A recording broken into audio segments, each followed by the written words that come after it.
Welcome to Tamil food masala. நம்ம சேனலை இது வரைக்கும் சப்ஸ்கிரைப் பண்ணாதவங்க சப்ஸ்கிரைப் பண்ணுங்கள். நம்ம சேனலில் போடுற வீடியோ உடனுக்குடனே பார்க்க பக்கத்தில் இருக்கிற பெல் ஐக்கானை ப்ரெஸ் பண்ணுங்கள். இன்றைக்கி நம்ம வீடியோவில் பூரி செய்ய போகிறோம். எப்போது நம்ம பூரி செய்கிற மாதிரி செய்ய போகிறதுல கொஞ்சம் வித்தியாசமாக கொஞ்சம் மசாலாலாம் ஆட் பண்ணி கொஞ்சம் நல்லா ஸ்பைஸியாக செய்யலாம். வாங்க எப்படி செய்கிறதுன்னு பார்க்கலாம். 250 கிராம் கோதுமை மாவு நான் சலிச்சு எடுத்து வச்சுருக்கேன். மஞ்சள் தூள் சேர்த்துக்கிறேன். 1/2 ஸ்பூன் வெறும் மிளகாய் தூள், 1/4 ஸ்பூன் கரம் மசாலா, கொஞ்சமாக சீரகத்தூள் சேர்த்துடுறேன். உப்பு தேவையான அளவுக்கு. இது கூடவே 1 ஸ்பூன் அளவுக்கு ரவை சேர்த்துக்கிறேன். கொத்தமல்லி கொஞ்சம் பொடியாக நறுக்கி வச்சுருக்கேன், அதையும் சேர்த்துடுறேன். எண்ணெய் 1 ஸ்பூன் சேர்த்துக்கிறேன். இப்போ இது எல்லாத்தையும் சேர்த்து நல்லா மிக்ஸ் பண்ணி விட்டுக்கலாம்.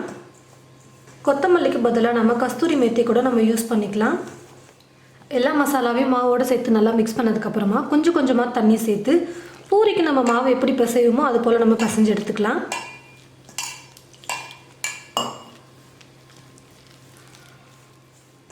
பாருங்கள், மாவு நல்லா மிக்ஸ் பண்ணிட்டேன். கொஞ்சம் நான் இலக்கமாக தான் மிக்ஸ் பண்ணியிருக்கேன். நம்ம ரவை சேர்த்துருக்கிறதுனால கொஞ்சம் இறுக ஆரம்பிக்கும். ரவை ஊற ஊற மாவு கொஞ்சம் கெட்டியாக ஆரம்பிக்கும். அதனால் நான் ரொம்ப இலக்கமாக பிசையல, கொஞ்சம் லைட்டாக தான் நான் இலக்கமாக பிசைஞ்சிருக்கேன். ஒரு 10 நிமிஷம் நம்ம மாவை ஊற வச்சு எடுத்துக்கலாம். மாவை ஒரு 10லேருந்து 15 நிமிஷத்துக்கு நல்லா ஊற வச்சு எடுத்துக்கிட்டேன்.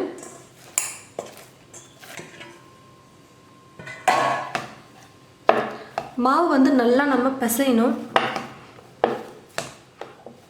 பூரிக்கு மாவு உருண்டை ரொம்ப பெருசு பெருசாக எடுக்க வேணாம், சின்ன சின்னதாகவே நம்ம கட் பண்ணி எடுத்துக்கலாம்.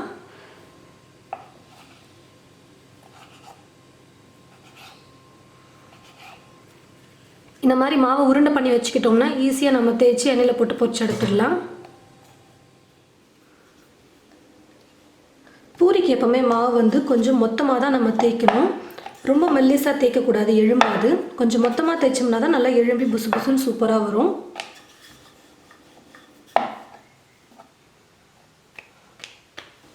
இதே போல் தேய்ச்சி எடுத்துக்கலாம். கடாயில் எண்ணெய் ஊற்றி வச்சுட்டு எண்ணெய் நல்லா சூடேறிடுச்சு. இப்போ பூரி செஞ்சு எடுத்துக்கலாம்.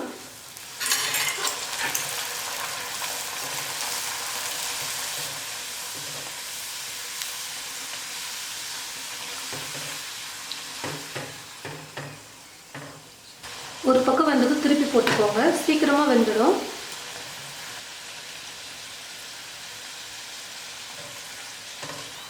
ரெண்டு பக்கமும் பூரி நல்லா வெந்துருச்சு. இப்போ நான் எடுத்துடுறேன். நம்ம பூரி தேய்க்கும்போது கொஞ்சம் மொத்தமாக தேய்ச்சோம்னா தான் இந்த மாதிரி நல்லா எழும்பி வரும். பாருங்கள், இவ்வளோ நல்லா எழும்பி வந்திருக்கு பூரி. பாருங்கள், நம்ம ஸ்பைஸியாக நிறைய மசாலாலாம் ஆட் பண்ணி பூரி செஞ்சுருக்கோம். ரொம்பவே டிஃப்ரெண்ட்டாக இருக்கும். எப்பயும் நம்ம நார்மலாக செய்கிற பூரியை விட இது கொஞ்சம் நல்லா டிஃப்ரெண்ட்டாகவே இருக்கும். சாப்பிடவும் அந்த அளவுக்கு நல்லா டேஸ்டியாக இருக்கும். கண்டிப்பாக நீங்கள் உங்களுடைய வீட்டில் ஒரு டைம் ஆச்சு ட்ரை பண்ணி பாருங்கள். அதுக்கப்புறம் இது போல தான் நீங்கள் எப்போவுமே பூரி செய்வீங்க. ரொம்பவே சூப்பராக இருக்கும். இதை வெறுமனே இந்த பூரியை சாப்பிடலாம். வேணும்னா நம்ம கூடவே உருளைக்கிழங்கு மசாலா, சனா மசாலாலாம் நம்ம சைட் டிஷ்ஷாக எடுத்துக்கலாம். நீங்களும் உங்களுடைய வீட்டில் ட்ரை பண்ணி பார்த்துட்டு எப்படி இருக்குன்னு மறக்காமல் கமெண்ட் பாக்ஸில் கமெண்ட் பண்ணுங்கள். இந்த வீடியோவை மற்றவங்களுக்கும் ஷேர் பண்ணுங்கள். இது போல் நிறைய ரெசிபிஸ் பார்க்க இந்த சேனலை மறக்காமல் சப்ஸ்கிரைப் பண்ணி வச்சுக்கோங்க. கூடவே பக்கத்தில் இருக்கிற பெல் ஐக்கானையும் கிளிக் பண்ணிக்கோங்க. தேங்க்யூ.